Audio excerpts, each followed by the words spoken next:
Assalamu alaikum wa rahmatullahi ta'ala wa barakatuh. Inshallah, I will commence with a short recitation from the Quran for purposes of barakah. I've actually selected some verses which I felt were relevant, inshallah.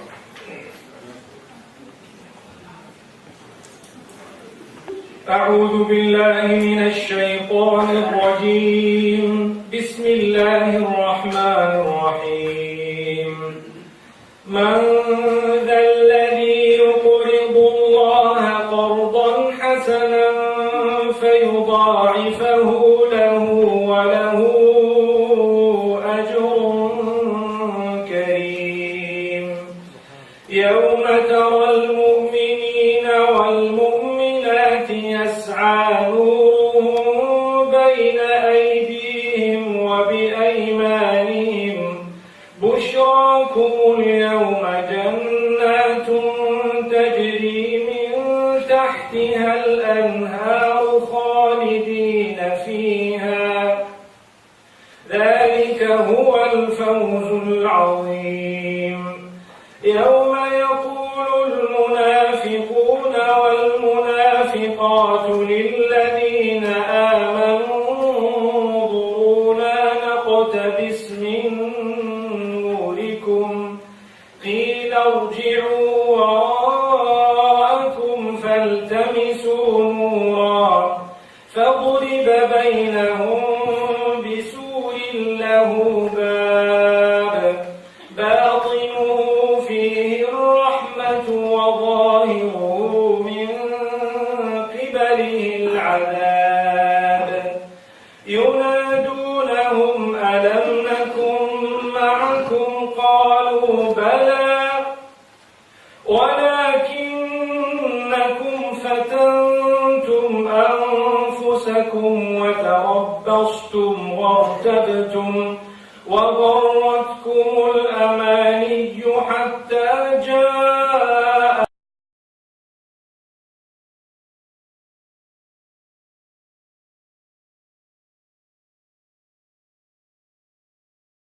يوم لا يؤخذ منكم فدية ولا من الذين كفروا مأواهم النار هي مولاكم وبئس المصير.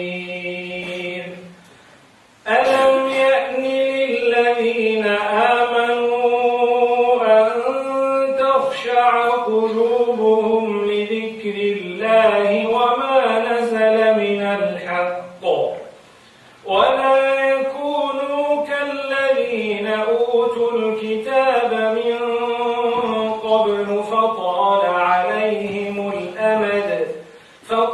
عليهم الأمد فقست قلوبهم وكثير منهم فاسقون.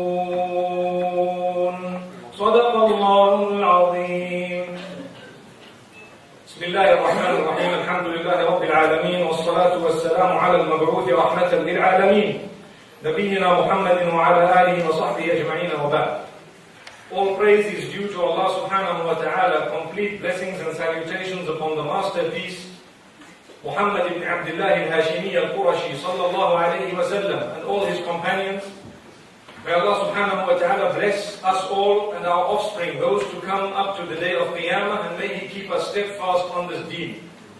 My beloved brothers and sisters in Islam, I'm indeed very honored to be standing here in front of you, having been a guest of the forces a few years back when they had the Understanding the Quran series, and having visited several universities here in the UK, and I think that was my first official visit to the UK on a lecture tour. I have been here many times in the past, but not on a lecture tour, and that was thanks to Brother Rayhan Iqbal, who is seated here.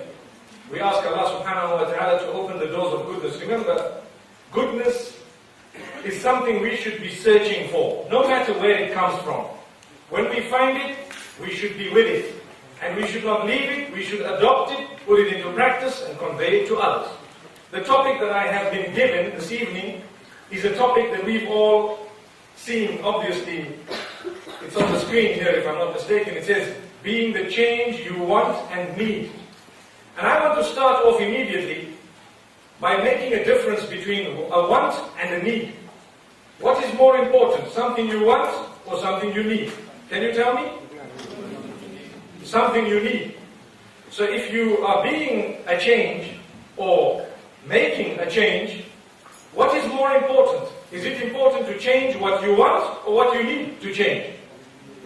You need to change. And if what you need to change is what you want to change, then you're heading in the right direction, inshallah. And if what you want to change is not what you need to change, then you have not prioritized correctly in life. So we need to understand, I don't mean to become technical, but it's a topic, when it was given to me, I tried to look into it and make something out of it, and subhanallah, it's loud and clear, it stands in front of us. We are Muslimin. We have been blessed to be granted the word of Allah subhanahu wa ta'ala, the uncontaminated word of the Creator. I made mention this afternoon when I spoke in this hall of how the Almighty protects a person who has the Quran within them. And we all have some portion of the Quran in us. I'm sure every one of us has Surah Al-Fatiha. The first surah of the Quran, we all memorize it, don't we, inshallah? Then we have a portion of the Quran, and Allah subhanahu wa ta'ala's right is to protect us. We have a right over Him to protect us for the fact that we have struggled or strove, or we have tried our best to memorize and to protect that book. So we ask Allah subhanahu wa ta'ala to look after us and to protect us at all times.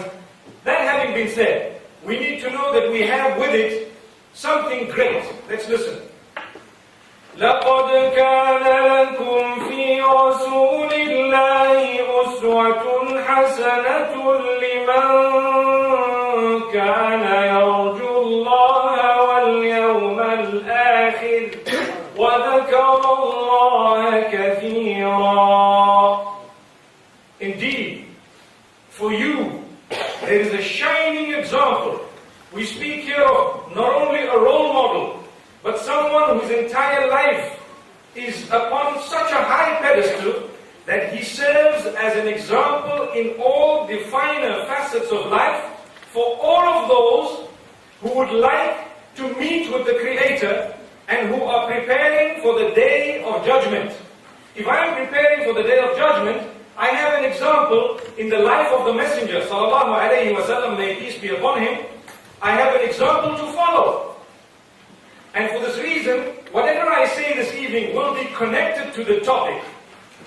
If you think it's not, jot it down and think about it later on, and you will see how it's connected to the topic. This example of Rasulullah sallallahu alayhi wa sallam, remember where he started. Who was he? He was faced with some of the most difficult situations from the very beginning, when he lost his father prior to birth. That was extremely difficult. He was born an orphan. And then what happened? He lost his mother at a very early age. And when he was given just prior to that, to Halima Sa'diyah, the foster mother, or, in the Arab world at the time, they used to send their children out in the open to be brought up in the natural environment to learn some manners and probably a little bit of the culture and what have you, maybe to read and write in certain cases, but even to be breastfed and so on, and to benefit from the pure air of the Badiyah, meaning, the outskirts, not that which is the cities, but rather the towns or somewhere out in the desert and so on. When he had gone there, there were certain things that happened to him there, which were also quite negative. With that, he grew up, mashallah. Development of character and conduct from a very early age. Remember, whatever I am saying is connected to the topic. Development of character and conduct from a very early age. And as he grew up against all odds, he was known as a Sadiq al-Amin, the trustworthy, the truthful. And that having been said, as he grew up, one day he was granted prophethood at the age of 40. We know the verses that were revealed to him. Iqra, read. He says, Ma ana biqari. I'm not a reader. I don't read. Imagine honesty. Imagine if we had to tell someone here, Iqra, and they say, I don't read, I don't write. Someone in our midst would probably look foolish. And people wouldn't like to admit that I don't actually know this, especially when you're put on a pedestal. But he admitted, I don't read. Iqara, read. Again, the instruction came. Read again. The instruction came a third time. But this time, it was coupled with something. Bismi rabbika alladhi khalaqa. Read in the name of your Rabb who has created. So if you are to do something in the name of Allah subhanahu wa ta'ala, it will be made easy for you. You want to effect a change? Start. Start now. Don't say, I can't. I'm not able. Do it in the name of Allah subhanahu wa ta'ala, it will happen. And this is what we need to learn from the beginning. Rasulullah sallallahu alayhi wa sallam, that change happened at the age of 40 in such a way that he received prophethood from Allah subhanahu wa ta'ala, and he changed completely within a few words. And Jibreel alayhi salatu wassalam, according to the narration in Sahih al-Bukhari and in many other books, he embraced the Prophet sallallahu alayhi wa sallam and hugged him so tight until he felt he was being maybe strangled, or maybe he was about to lose his life, and then he was released. And that happened again, and the third time. And this was after the revelation of these verses, and thereafter he ran down the mountain and he went to his wife, Khadijah bint Khuwaylid radiallahu anha. He went to her and he asked to be covered. He felt cold, he was shivering, he was shaking. He says, Zammiluni. I'm sure we've heard this. We should have heard it at least. And he says, cover me. And she looked, she heard the story, and she says, you know what? Kalla wallahi la yukhzika Allahu abadan.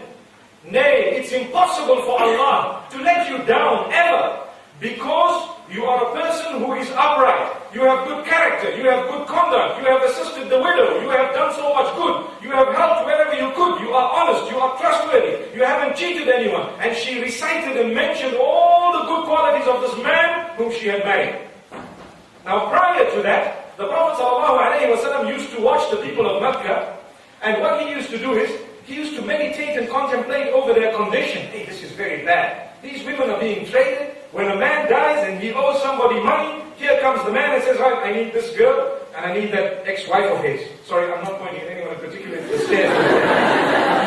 It's actually the step there and the step there. I'm quite particular. Sometimes I point at the ceiling to make sure that there's nobody in particular that we're pointing at. So, he says, I need this woman and that one there. SubhanAllah. And they would be given those women as a payment for what they were owed prior to the death of that person. And this was idiotic, to say the least. It was unacceptable. It was treating a female like a commodity. And this was just a little tip of the iceberg. There were so many other things. People used to worship idols made of tamar. Tamar is dates. And when they were hungry, they said, look, please, give me food, give me food. When there was no food, okay, I'm eating you. And they ate. Umar ibn al-Khattab says that himself. He laughs and he says, there was an occasion when I ate a god I used to worship. Why? Because the food didn't come.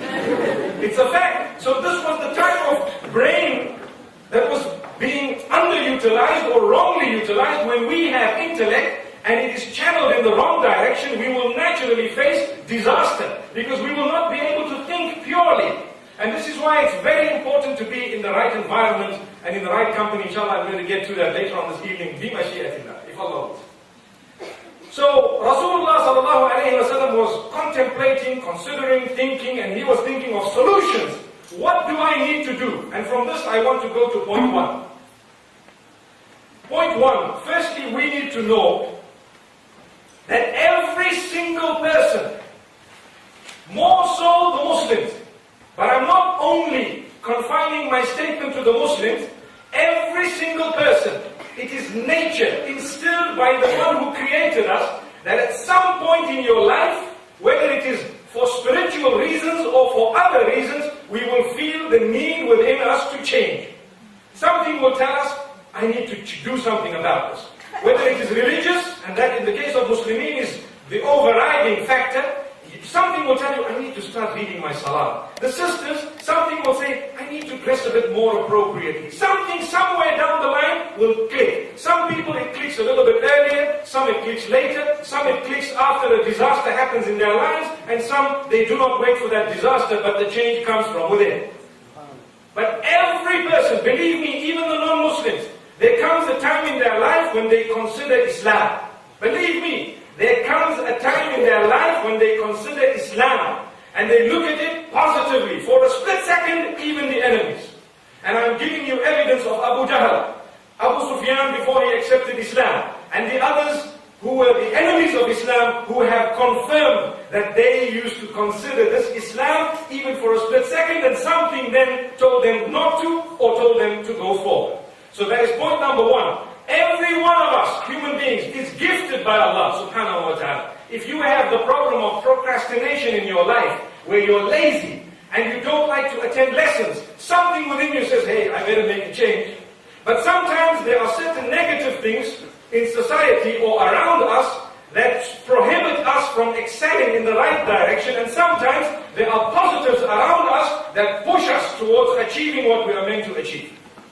Now at the time of the Prophet ﷺ, what company did he have? He had the company of good people. Prior to Nubuwwah, his friend was Abu Bakr as-Siddiq radiallahu anhu. He was a good man, and we know he was a good man. And he didn't drink, and he didn't have bad habits even before Islam, according to some of the narrations. And the Prophet ﷺ never ever mixed with those who were bad. Rather, he preferred to stay on his own. Sometimes a question might come in your mind. I know this question has crossed my mind as well, at some stage in my life. And I think, you know what? Am I right here? And everybody around me wrong? Or are they all correct and I'm wrong? Sometimes it happens, because when you decide to do something correct, it should be based on something, based on knowledge, based on fact, based on something solid, and then the determination will make you achieve it, for as long as you are not contaminated by the adverse, negative environment around you. Even if the entire globe feels what you're doing is wrong, and your own family starts with you saying, you're putting on a scarf, like the nuns that I saw in the Presbyterian church down the road there. Even if your own family tells you that, wallahi, you need to stand upright, steadfast, you need to know your goal, what you're trying to achieve, and believe me, what is right will remain correct until Qiyamah, until the last day, even if the whole globe thinks it's wrong. That's one thing we need to know. And what is wrong remains wrong up to the last day, even if the whole globe thinks otherwise. That's a fact. When we are weak, we get swallowed by people or adverse environment, whatever you want to say. We get swallowed by the negativity around us, not realizing that, wallahi, if we have based what we would like to do on solid knowledge, and we know now what we want to do, inshallah, we will be able to achieve it based on that which is solid. The minute your foundation is weak, as you're building the building, it drops. Then you start again, you don't realize, you're going to go back, dig the foundation, and lay it once again, and then you start afresh. So we ask Allah subhanahu wa ta'ala to open our doors. The reason I say this is, one of the first points is, determine what you want to change. We're talking here about change. What do you want to change? I spoke about changing spirituality, but the truth is, we need to change many other things. Sometimes, and here we are in universities, and we're speaking to an audience of forces here, I think it's relevant for me to say, even in your studies, what do you want to do? Why are you here? What do you want to achieve? Remain focused and work hard to achieve it. Your parents or someone somewhere down the line is paying, in our slang, they say big bucks, for you to be here. Wallahi, it's a fact. Some people work day and night to have their sons and daughters in far-off, prestigious universities, and they're having fun there. Is it fair? So we need to know what needs to be changed. Admit it. Write it down. Ponder. And this is why we have something known as meditation. In the Sharia, some people take it very far, and some people ignore it totally. I have a balanced approach, and what we say is, every day, consider your deeds. This is based on what Umar ibn al-Khattab radiallahu anhu used to say, حَاسِبُوا أَنفُسَكُمْ قَبْلَ أَن تُحَاسَبُوا وَزِنُوهَا قَبْلَ أَن تُوزَنُوا. Take account of your deeds before they will be taken account of for you. Allah is going to take account of your deeds, and naturally, when you are at a university, if you do not take account of how you are spending your time in the university, come the day of exams, and what happens? We start sweating. You know, we're all-nighters. You know what an all-nighter is?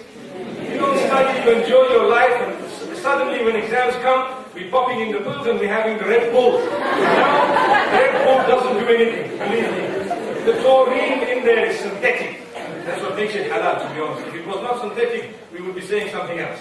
But even with that synthetic taurine, the problem we have is it no longer has an effect. I know young boys here, I can see their faces, they probably have 12 and they're still asleep. MashaAllah. MashaAllah. Sorry, no offense, I'm also bad at MashaAllah. So the reality is, we need to know that that is not good enough. We need to take account of our deeds, and we need to also weigh our deeds before they will be weighed for us and then we're embarrassed. Why is this the case? If you take account of your own deeds, there is always room for improvement, and you will be able to keep away or keep at bay regret. But when something is taken account of for you, sometimes it might be too late. It might be too late. If you are committing a sin, for example, and that is a point I've jotted down for tonight. Sometimes we know what to change, and inshallah I'm going to get to the other points, but you have a sin that is being committed that blocks that change. It stops it. These are called mawani'. It's a mani'. It comes in between yourself and the achievement of what you want. And it stands in the middle and glares you in the face. So you need to now prioritize. Something you want and something you need. And you need to know, if I'm going for something I want, and it clashes with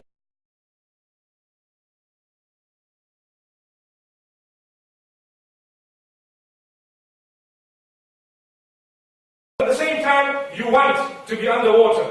Allahu Akbar. So you either need to go down with a mask, and you need to have an oxygen tank, and know the time and all that, make a plan and go down. Because you need to breathe. You prioritize it. Or you simply don't go down. Or you practice the technique of keeping your breath for as long as you need to be underwater. There you are. That's an example of water. But in our lives, it's exactly the same example. I need a change. And there are certain things I want in life. Wallahi, let me be honest with you. I tell the brothers who love to go for polygamous relations, I have 2 wives, alhamdulillah, but I do not encourage it, nor do I discourage it. I say, if your situation, if it fits in it, you need to know your wants and your needs. And you need to make sure you are not blowing away a beautiful marriage solely because you want something. Allahu Akbar. I hope I've made myself clear here. You want something, it might be halal for you, you can go to the moon explaining to people that it's halal, and it's jais, and it's this, and it's in the Quran. MashaAllah, we agree with you. But you're the only one who can answer the question, is it a want or a need? And are you going to lose your need in the process of achieving a want? Allahu Akbar. I hope I've said it very clearly. And I know the brothers are looking at me as though if they had eggs with them, I would be better. Allahu Akbar. Wallahi, my beloved brothers and sisters,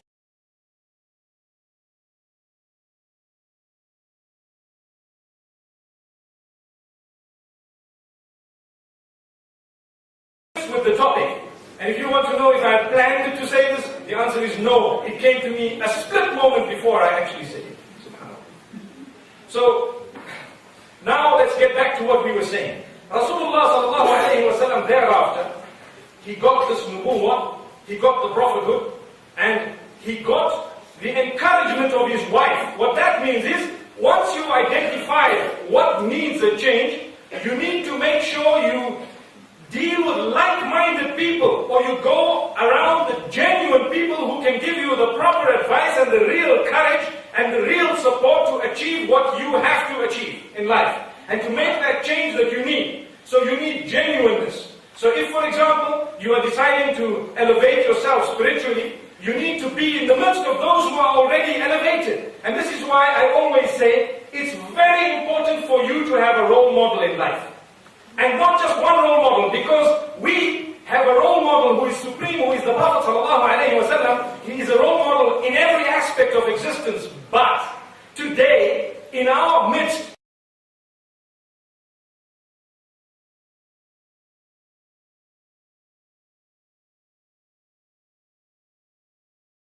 in this department, I have that one, I will only take this from that one, and the others, I will excuse him or her because we're all human beings.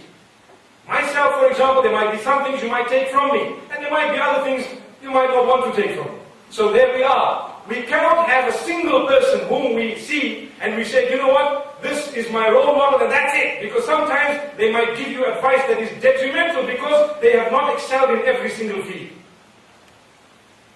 The statement is very deep for those who want to understand. I know it's very late, but I told the brothers I have till 3 a.m. Alhamdulillah. That's why they kept me right to the end. So, if we know the Prophet ﷺ was supported by his wife, she then took him to Warqa bin Nawfal. What does that mean? We want to make a change, we know what it is, we know it has to come, we need to have the correct support, we need to learn about what is going on, what is happening. Education is extremely important. I touched on it moments ago to say you need to have the knowledge of what you want to achieve, what you want to change in your life. And I've told you, I do not want this to be a solely spiritual talk, but let's also put the flavor of the secular studies that we are engaging right now in it as well, because it's important. A lot of you are not from Cardiff. And I'd like to hope that when you go home after your studies, you would be superstars in whatever field you are. But that's only if you have a vision. That brings me to the next point. You need to always aim very high. Aim beyond the skies, and you will at least get to the clouds. Subhanallah. But if you aim to the cloud, you might jump a little bit higher than that table. Yes. So aim very, very high, and start jumping. Start jumping. And when you jump, initially, you won't even know how to jump. Do not be embarrassed of your few mistakes. Never. If you are embarrassed of a few mistakes that you make in the process of achieving the change, you won't change. What's going to happen? Oh, I don't even know. You know, there's a young boy, I was standing with him, and I have a habit. You know, we give people the opportunity to recognize themselves, because that is also a point that I've jotted down for tonight, to recognize yourself. If you take a look at the Facebook status that I put whilst I was in the foyer down here, later, earlier on in the afternoon, it's actually facebook.com/Mufti Menk. The status is connected to this. You need to recognize yourself and never feel useless. The minute you feel useless, it's over. The game is over. You lead a depressed life. Everybody here is gifted. And believe me, in such a special way, you wouldn't even know. But search for it. Look, how am I gifted? And some are gifted in more than one way. Build on that, mashallah. Have people who can, around you, who can recognize that and who can help you build on it, subhanallah. And this is why it's extremely important for us to know that if we want to change, what exactly do we want to change? How are we going to change it? And in order to achieve that, we need to have the education, we need to have the know-how of this thing. How am I going to achieve it? Put your head down and go and achieve it. The point I was making is, never be bogged down by a little mistake you've made. Get up. I was saying, I was in the midst, I was with a few boys and it was time for salah. They said, Ya Sheikh, Faddal Ya Sheikh. You know. Salah Ya Sheikh. And I looked at one of the guys, you know, he had a jeans on and a t-shirt on and so on, and I said, Ya Sheikh. He said, nah. He said, no. I said, come on, eat the salah. He said, nah. I said, why? Are you embarrassed of a mistake you're going to make in Surah Al-Fatiha? This is the opportunity to correct it, inshallah. And he said, it's only us, the four guys here, and we all know each other. You know, there's nobody to impress behind there. So he looks and says, yeah, well, okay, not a problem. Wallahi, he led such a beautiful salah. Such a beautiful salah. And that's the day I told myself, I said, never underestimate someone. We had a singer from Pakistan called Junaid Jamshed. And to be honest with you, he said something very touching. I'm going to touch a little bit on it, and I've said it a lot of times when I speak to you, because I think it's motivation. Do not underestimate the young boy in the nightclub, because that's where I was. That's what he says. Sorry, not me.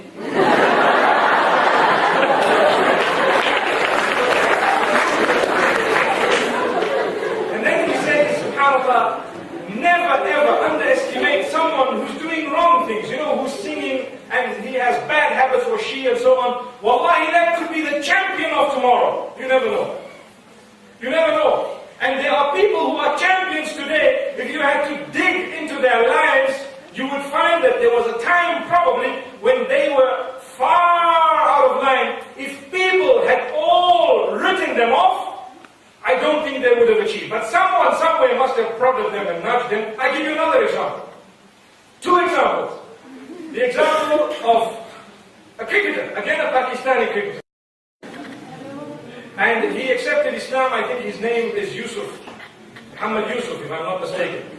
There was always a man called Saeed Anwar, or who was always prodding, saying, you should be a Muslim. Come on, what's the story? Come on, look at your habits and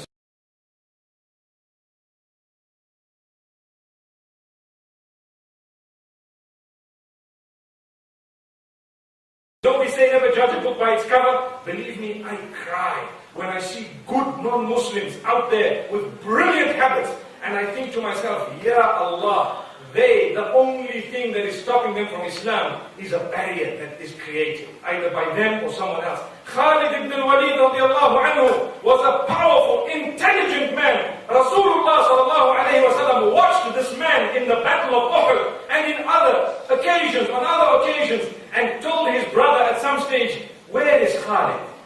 مَا مِثْلُ خَالِدٍ يَجْهَلُ الْإِسْلَامِ يَأْتِي بِهِ اللَّهُ. Allah will bring him to this deen. A man as intelligent as Khalid will not be ignorant of the power and the correctness of Islam. And believe me, a few days later, he rolls up in Madinatul Munawwara and he accepted Islam. And it's a very emotional story. I need to mention it for 60 seconds. Brothers, listen to what he says. He tells the Prophet ﷺ, I've done so much, I've killed so many Muslims, I've done this, I've done that, and this is what's happened, and that's what's happened. Now I'm going to accept Islam, people will retaliate. Rasulullah ﷺ says, Ya Khalid, inna al-Islam yajubbu ma qablah. He says, do you know Islam will delete every bad you did? Now for your information, when a person is a non-Muslim, and they accept Islam, did you ever know that the good they've done carries through? It's only the bad that gets wiped out totally. So if we say, you're starting with a clean slate, we're wrong.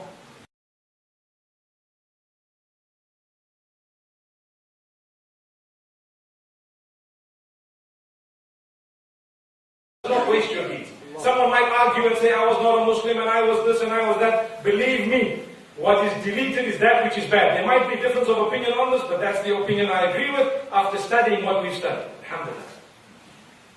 So we need to understand, Khalid ibn al-Walid says, are you sure? Ala dhalik? And he made the Prophet ﷺ repeat it a few times, that, Ya Khalid, inna al-Islam yajubbu ma qabla. Don't worry, everything is deleted. He raised his hands and he says, Inni ashhadu an la ilaha illallah wa ashhadu annaka abduhu wa rasuluh.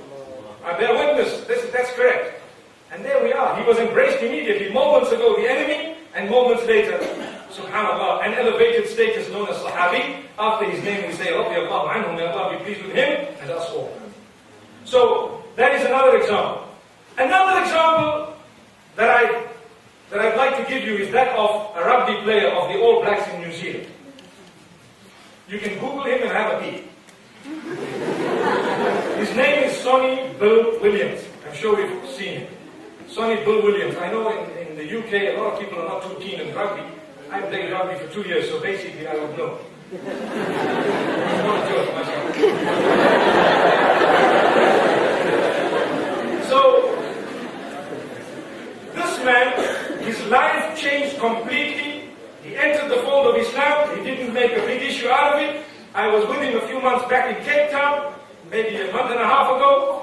And mashallah, we sat for so long and we were talking about how he accepted Islam. In a nutshell, everybody at some stage gets fed up with their lives when their lives are heading in the wrong direction. It is fitrah, it is nature that Allah puts in your heart.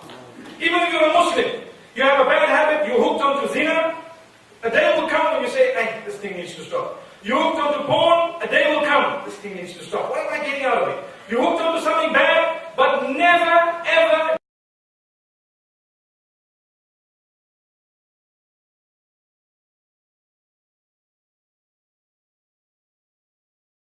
something you need to know. Allah loves you. That's why we seated here today. Wallahi, it's a fact. We need to change. The verses I read, Allahu Akbar. أَلَمْ يَأْنِ لِلَّذِينَ آمَنُوا أَن تَخْشَعَ قُلُوبُهُمْ لِذِكْرِ اللَّهِ. Has the time not come? Has the time not come for the believers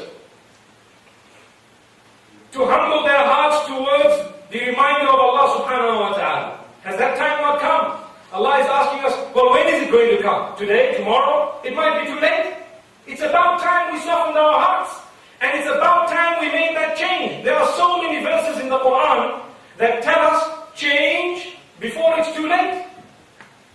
In Surah Al-Zumar, Allah subhanahu wa ta'ala speaks about how He forgives every sin that is committed.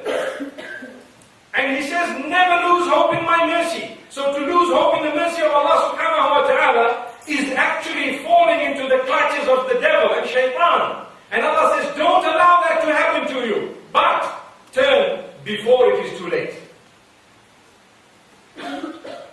قل يا عبادي الذين أسرفوا على أنفسهم لا تقنطوا من رحمة الله إن الله يغفر الذنوب جميعا إنه هو الغفور الرحيم وأنيبوا إلى ربكم وأسلموا له من قبل أن يأتيكم العذاب ثم لا تنصرون.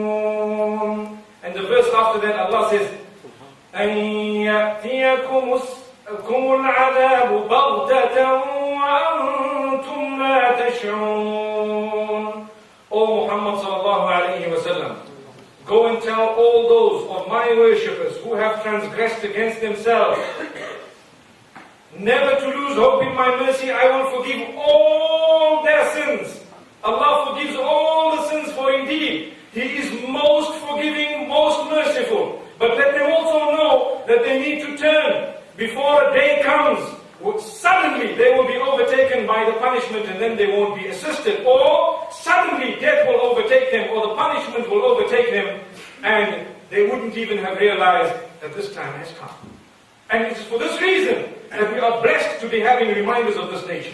Wallahi, we are blessed to be having reminders of this nature. Once again, I'd like to make mention of the fact that not only in our spirituality, but even in our educational lives, remember, aim for the skies. If you are becoming a dentist, medicine, whatever it is, you aim for the skies. Work hard. Do not allow things to distract you, whether it is people, or whether it is a function, or whether it is the nightlife, or whether it is the hustle and the bustle of the city. Nothing must distract you. Always be focused. Without focus, you will not change. If you're not focused, you won't change. With procrastination, you won't change. I need to start reading my salah. I'm sure every one of us who is weak with salah, we say, I need to start reading it, or I need to start reading all 5, or I need to start reading it better. But I'll start tomorrow morning. That is the end. The minute you say, I will start tomorrow morning, it's over. Start now, get up, walk out and read your salah. MashaAllah. I see we all reading our salah because nobody got up and walked out. It's important for us to know that when we want to change, when should we change? That's also a question. When? When does this change come in? That question has an answer made up of 3 letters. Now. N-O-W. Now. The change comes now. Anyone who has any other answer, there is no guarantee they will change. No guarantee. Because tomorrow, the force that is making you want to change today may not be there tomorrow. The spirituality, sometimes you have times and places that are more spiritual. Sometimes you are in the company of someone extremely spiritual. The Sahaba radiallahu anhum, they changed like a fleet when they were in the right company and looked at him sallallahu alayhi wa sallam with the right eyes. It took them one glance to be called Sahaba for as long as they believed. They were called Sahaba. As-Sahabatu kulluhum udul. We as Ahlul Sunnah wal Jama'ah believe that all the companions are on a pedestal of adal. They are all of a very high level of honesty and piety and integrity. Piety and integrity. All of them. So, what happened? Even those who saw the Prophet ﷺ in their lifetime, just a glimpse, they were known as Sahaba because of the power of the person that they were with. But then there were others like Abu Lahab and Abu Jahl. They lived with the Prophet ﷺ. They didn't even accept Islam. Do you know the reason? The reason is they looked at him with the wrong eyes. They had no sincerity. If they looked at him for 1 second with sincerity, it was enough to change them completely. But because they had jealousy, they had hatred, they had racism, they didn't want him They had this hierarchy business. They didn't want to give up their power. They didn't want to, all these things, so Allah kept them away. They didn't have sincerity. So we would also require sincerity when we want to change. That's another point. Without sincerity, the proper change will not come in. We will change for the wrong reasons. So what should we be changing for? Primarily, for the pleasure of the Almighty as Muslimin. And thereafter, to achieve something greater for the benefit of ourselves and those around us, including the non-Muslims. Including the non-Muslims. And then inshallah we will be able to change in the right direction. Why I say including the non-Muslims is because no matter what we study, whether it is religious or secular, as Muslims we are taught that it is very selfish to keep it to yourself. The Prophet ﷺ says, بَلِّغُوا عَنِّي وَلَوْ آيَةً. Convey from me even a little message, a short part of a verse that you know. Give it away. So you've learned it, you have it with you, don't keep it there. You give it to someone else, Muslim and non-Muslim. And you give it to them. The same applies. If you become, for example, a doctor, what will happen? You either come back to teach, you become a professor, or you go out to practice in the field. There will be from amongst your students or from amongst your patients, those who are not Muslim. The way you dish out what you've learned at varsity out to them will determine their whole outlook towards Islam.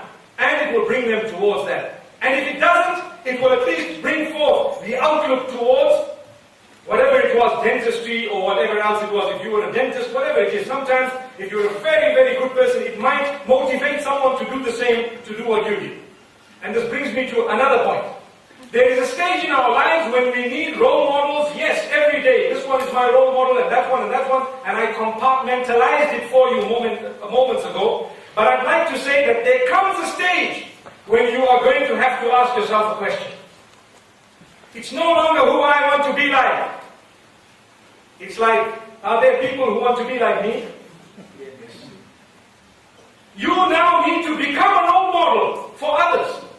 And my dear sisters, if some of you, I'm sure you might already have some children, but the bulk of you are probably students who are not even married.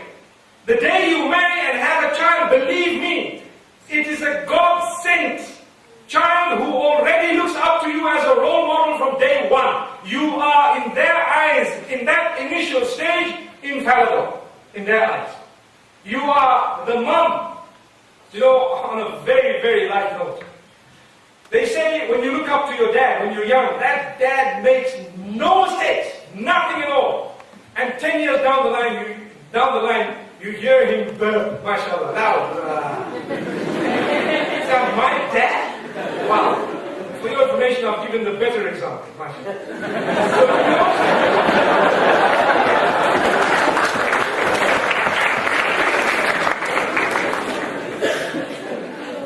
To be honest with you, why I say this is because, mashallah, that dad was at least 10 years later, they figured out he's just a human being. Mashallah. The reason I say this is how many dads are actually living like proper role models, and they have children who follow them in their cigarettes, in their ways, in their habits, and in their F's and B's. That doesn't stand for faces and books. So we need to know this, that they watch us, and they see us, and they watch the signs, and they watch the actions. Wallahi, I tell you, there is a hadith of the Prophet ﷺ speaking of salah, and he says, "Muru awladakum bis salati wa hum abna'u sab'i sinin." You instruct your children to fulfill the salah when they are of the age of 7. When they are of the age of 7. And what this would mean is, prior to 7, it is not the sunnah to instruct your child to read salah, but it does not mean that your child should not be reading salah, rather that child should be looking at you and following by example. Which means, when the child is 1 year old and they see the mom going in sujood, they will fight to get into sujood. Your little daughter will fight to put on the scarf, but you've never spoken to them. Damn, I need one like yours. Dad, where's my beard? Wallahi, I'm telling you. My son tells me, let's go to the shop and buy one. Wallahi, it's a fact. So, but nobody ever spoke to him about the beard. Nobody spoke to my daughter or anyone else about the scarf at that age. They want want it because that is the power. You have been made into an automatic role model. By the time you have children, make sure that you have that quality. Inshallah. And this is why we say, yes, we do have role models at this stage, and we will always have role models, but there comes a time when you have to become a role model. Now, let's get to a few other points. I know I'm probably running out of time, but to be very honest with you, you are going to have to forgive me today. All these notes, to be very honest with you, will have to be excused.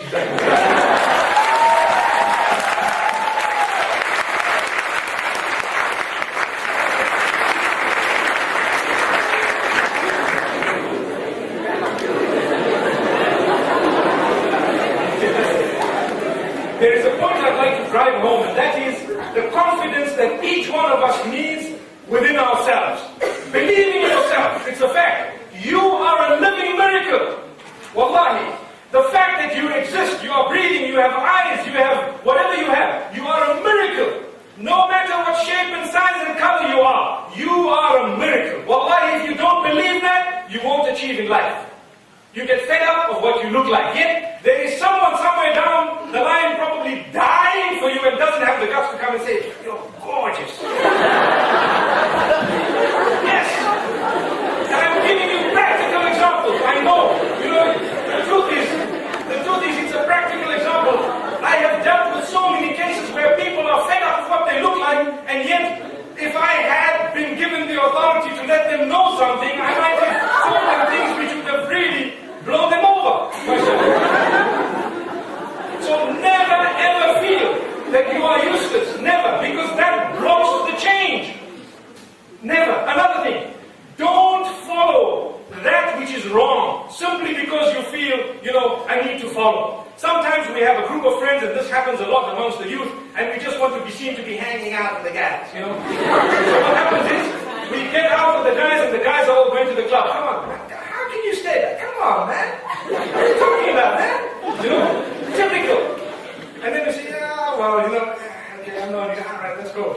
That is destruction. Because now we're doing two things. Firstly, if it is a change, it is coming very, very negative. Secondly, if we have started changing a little bit in our own lives, this is going to be a blocker. It comes in the middle and it stops us completely. Then how are we going to change? So remember, there are certain things that come on our path that will block us. We need to identify these things and do something about it. Make a stand. They say the power of saying no, but the beauty is none of them say no. I've heard, where I've been in the past, the college that I've gone to, there were lectures and so many different things, because Zimbabwe has the highest prevalence of AIDS, or did have at one stage. And they said, you must say no, the power of no, the power of no. And the brother who was talking about it, he was caught up somewhere in a mess. And we all told him, well, did you say no, bro? This is what we're saying. So we need to know that as Muslimin, we don't just pay lip service to something. Live it. Wallahi, the long-term result will be very, very fruitful. And this is why another point that I've jotted down here is we need to have long-term goals and short-term goals. Short-term goals meaning, what do I need to achieve here and now? Right now, I need to change this, I need to change that. Where am I heading? I want to try and get there. I want to try and get there in the long term. But I'm starting here. And these short-term goals need to be very, very practical. Because sometimes, do you know what happens? And this is a fact. Our goals in life are so far and unachievable that we become depressed trying to get something that's really beyond our means. So rather, small things, I'm going to try, inshallah, to read my farad, salah, 5 times a day. Just the farad. Now that's something very close and reach. So now, your salah, you read it and that's it. I've faced a lot of places where, I've been to a lot of places where it's challenging to read your salah. But wallahi, where there is a will, there is a way. Can I have a few moments? You go into a nice tucked corner, please. Go into the corner, read 2 rakats of salah and you ask. And don't let it be, so conspicuous, especially when you're in a group of non-Muslims. We don't want to be looked at as people who are X, Y, and Z, if you know what I mean. We want to be A, B, and C, the beginning of the alphabet, not right at the end, inshallah. So, if you've read your salah, mashallah, a little bit of salah and we're gone. But if we say, how am I going to do it here? What's going to happen over there? Wallahi, there might be some non-Muslims. I give you an example of what happened to me in Zurich at the airport. we wanted to read Salah, and I was with my dad. MashaAllah, man with a beard. I was also actually looking just what I look like now. And they asked for a little place, and we were reading our Salah, and we didn't even ponder for a moment why, that, there's a lot of people passing. We found a nice corner, put our bags, and we started reading Salah. Believe me, there were at least about 10 to 15 people who had stopped and waited and watching. And a lot of them were women. And they were just watching. And when we finished, wow, it's the first time we've seen this. It looks so serene. Well, what is that? Well, that's the prayer of Islam. It's the only position that I can actually have got into where my brain is lower than my heart, so the oxygenated blood actually gets there so quick, so that when I get up, I can think. We need to have, not just typical, it's in the Quran, we've got to read 5 times a day and that's it. Well, why they don't believe in the Quran? They have nothing to do with it, and that's such an abrupt answer. And that brings me to another point. We will not be able to achieve correct change if we haven't changed our character and conduct correctly. We need to be people, wallahi, who have good character and conduct. I have met a sister, with all due respect to sisters here, who was properly Islamically dressed, completely Islamically dressed, and her attitude let off the stench. Wallahi, to be honest with you,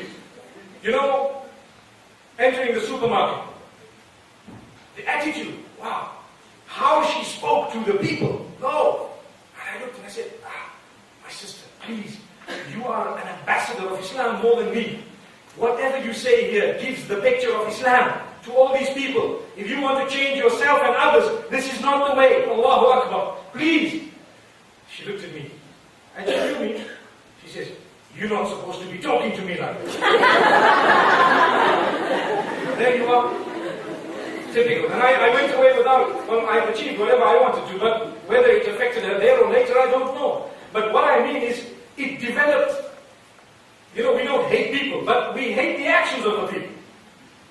We don't hate a drunkard, but we hate the drinking in him. If we get rid of that, mashallah, he might be a brilliant man.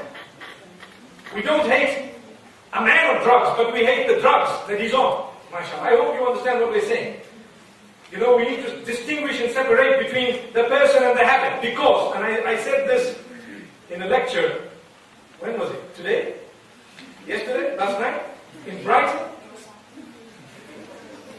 I've even forgotten where I spoke and what I said. But anyway, the truth is, what I did say, we were speaking about how important it is not to hate a person solely because of their habit, but you hate their habit. Because who doesn't have a bad habit? Put up your hand.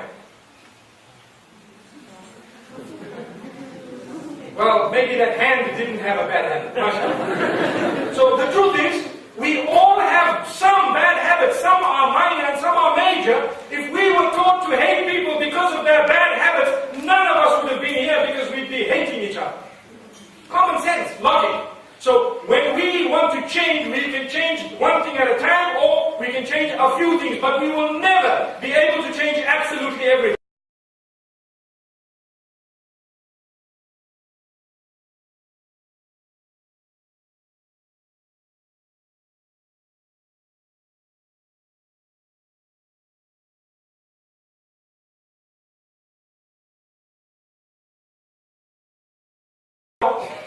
In order to round up, inshallah, I'd just like to mention a few points. Firstly, we need to interact a lot with the right people. Interaction is very important, and let's just not close ourselves and, cocoon ourselves into a little corner, because to air our views is very important. To say what you feel is correct on condition that you substantiate it respectfully with that which is correct. Because someone says, look, I don't agree. That is a very, very, should I say, let me try and choose a good word. It's a very stubborn statement. I don't agree. But if you mention, brother, let me tell you. If you do it this way, I think this is what will happen. And if you do it that way, possibly that's what will happen. They say, oh yeah, that's right. It's like dealing with a person who's suffering from a psychological disease, maybe schizophrenia or something. If you use the word no with them, they might pounce at you. You can't use the word no. So you use the word yes. He says, I want to kill that guy. So, yeah, good idea. But I tell you what, why don't we leave that for tomorrow morning when the sun comes out? You know? He says, oh yes, it will be brighter, you'll be able to see. We're just talking a whole lot of nonsense. We want to buy time. Now, by the time he said, yeah, because you're on his side. See? Now when you're on his side, and I'm speaking facts, this is how you operate with these type of people. Between now and tomorrow, you've got a mission to convince him not to do it. But without using the word no. So then you've got to go to him and say, you know what? If anything goes wrong, it's going to be really a disaster. So why don't we just try and talk to him and get him onto our side? He'll be our man. He will? Yeah, he will. Okay, let's go and do it. The reason I give this example is because there was a stage when I had to tell a number of school teachers, and sometimes even spouses, you know, wife comes complaining about the husband, and I say, you're a doctor. You deal with patients. You have so much patience. They pay you to be patient with them. Treat him like a patient, mashallah, everything will be well. You know, you're ready to spoon feed the patients and write for them, do this at home and do that. Well, your husband back at home. Obviously, this is an example on a lighter note, but sometimes you've got to give these examples for people to think. We're ready to do things for some, that wallahi, if we had to do those things to the right people, our lives would really blossom. The example of an air hostess. You know, once, several years back, there was this woman who had such a broad smile and she presented the food in front of us. And I looked, I said, I wonder if she gives her husband the same smile. Wallahi, it's a fact. So, if she had shown out of 32 teeth, even 16 to him at home, the problem would have been solved. But we don't think of it sometimes that way because we've never looked and identified at the changes we need to make in our lives. We look at what we want to make, and we don't look at what we need to make. Inshallah, there are certain things that we need to prioritize. And this is why I say, my beloved brothers and sisters, what is of utmost importance is to change the way. And when I say to change, I'm talking of positive change. We never talk of negative change. To change the way we've been treating our parents, our siblings, our children, our spouses. To start. يا أيها الذين آمنوا قوا أنفسكم وأهليكم نارا. O you who believe, save yourselves and your family members from the fire. The reason I read this verse is to show you where the circle commences. Many of us are so good with others outside that come home, mom means nothing. Phone her this evening. Tell her, mashallah, we had a good talk. Wallahi. Tell her how much you love her. It is an ibadah. It's an act of worship as Muslimin. We haven't done that. We think, oh, mom, she gave birth to me and now I'm a big boy. I'm a big boy. It's a fact. That's how we think. And then sometimes our spouses. I know of people and men. I know of men, subhanallah, who are so good to the ladies. I said, sorry, you dropped that. Can I carry you? And go home and say, made me a cup, that's it. That's that. So we are so good to where we're not. I'm not saying we're meant to be good, but we've changed what we want to change, but we haven't changed what we need to change. There we are. And the same applies to our children. Sometimes we're so good with other people's children, and come to our kids, we're busy reprimanding them in an unacceptable manner. It happens. And this is why I had to make mention of our parents, our siblings meaning brothers and sisters. Wallahi, it's not worth keeping that little rivalry that was there from the young age. No, cut it. Phone them and say, you know what? I don't want to tell you anything. I just want to say, I love you. You're a part of me. Salaam alaikum. Wallahi, that's a change. That's how you start the change. It will make them think they might not sleep that night. Wallahi, it's a fact. What happened? They driving back at 3 in the morning. Was that you? I'm trying to give you some practical lessons to show you how a change starts. And never ever let your pride stop you from changing. Sometimes a change is waiting. You know, like the signs of Qiyamah, I was speaking about the signs of Qiyamah on a program on Channel Islam a few days ago, and I spoke about how the hadith of the Prophet ﷺ, he says there is like a string with all these, you know, like a necklace, and as it's broken, everything comes down. Everything comes down. MashaAllah. One after the other, all the beads drop. Sometimes we need to know that our chain of change is sealed. You need to open it up and let it drop out. And sometimes that is just because we were too proud to say, I'm sorry. It was my mistake. It was my mistake, I'm sorry. Even if it wasn't my mistake, what am I losing by saying, you know what, I'm sorry, I apologize, I really am sorry. Because we cannot continue in life holding baggage that is unnecessary. I give the example of baggage on a plane. We make sure, going to London, 23 kgs. Weigh 5-6 times. Are you sure? Okay, take that book out. Okay, the other book out. Okay, 22 and a half. That's fine, let's go. And we're not worried about the other weights which we're holding in our hearts, which are bogging us down from the plane that is going to take us into Jannah. Allahu Akbar. We need to change that. And this is why the last point that I'd like to raise. Remember, I've given, in fact, I've thought of something. You know, it said 10 minutes, and now it says 7 minutes. If that was 3 minutes, then mashallah, the 7 minutes.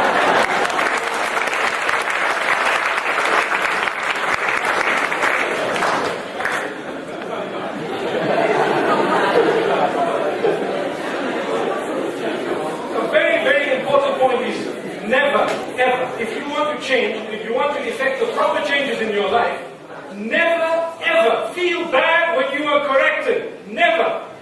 Not in the least. If you are a person who feels bad when you are corrected, you will not be able to improve yourself. It's out of a question. You know, I teach Quran, I teach a few subjects, and sometimes you have a student who can read very well, mashallah, and you correct him. And he looks at you and he growls. And I think to myself, well, that is why what I said this afternoon is so valid. Al-ilmu bahrun la sahila lah. Knowledge is an ocean that has no coast. The minute you think you've arrived at a coast, what you have is something besides knowledge. It's something else. You need to continue swimming and swimming and swimming until infinity. Never ending. So that's why it's important never ever to feel bad when you're corrected. And we ask Allah subhanahu wa ta'ala to make us from those who can, be corrected. Look at Ibrahim alayhi salatu wasalam. He tells his own father, Ya abati, inni qad ja'ani min al-ilmi ma lam ya'tik, fattabi'ni ahdika siratan sawiyya. Oh my father, you're a big man, a big businessman. You're selling all these idols and making a fool of all the people. Oh my father, knowledge has come to me that did not come to you, so follow me and I will lead you to the right path. Had the father done that, wallahi, he would have been led to the right path. But he says, hey, أَرَاغِبٌ أَنْتَ عَنْ آلِهَتِي Ibrahim, are you turning away from my gods here? Oh Ibrahim, لَإِن لَمْ تَنْتَهِ لَأَرْجُمَنَّكَ وَاهْجُرْنِي مَلِيًّا. Allahu Akbar. The father tells his son, if you don't stop this, I'm going to stone you. I'm going to stone you. Imagine, did that stop the son? No, it didn't. And this also raises the point of not giving up. You will find obstacles in the path. As I said, there are sins in the path that block us. There are friends who are useless who block us. There are sometimes the environment around us blocks us. Sometimes our habits block us from change. So remember, your friends need a change sometimes, and sometimes all of them. Your habits need a change, your environment might need a change, and many other factors. But inshallah, what I've done this evening, it's just a motivational talk. It's only to create a motivation. I cannot impart to you knowledge that will be broad-based in one little session, but I can always just create the thirst within you to go and think deeper and to ponder over what has been said, because each one of us has a brain that is a miracle in itself that we need to think, inshallah, and we need to build with that, inshallah. At some stage, I hope and I pray that I can actually end this topic, or I can actually mention whatever I had jotted down this evening. I was sitting with one of my cousins here, and I was telling him, you know what, let me try and put an order. Because I'm sitting with university students, I don't normally like to have something in writing, but sometimes when your time is limited, when you're speaking to people who are all going to bombard you with questions, then you need to have something in order. So inshallah, I hope I've said that which will motivate myself and yourselves to become better people. The idea is to change. And when do we need to change? Now, inshallah. Jazakallah khair. Wa sallallahu wa sallam wa baraka ala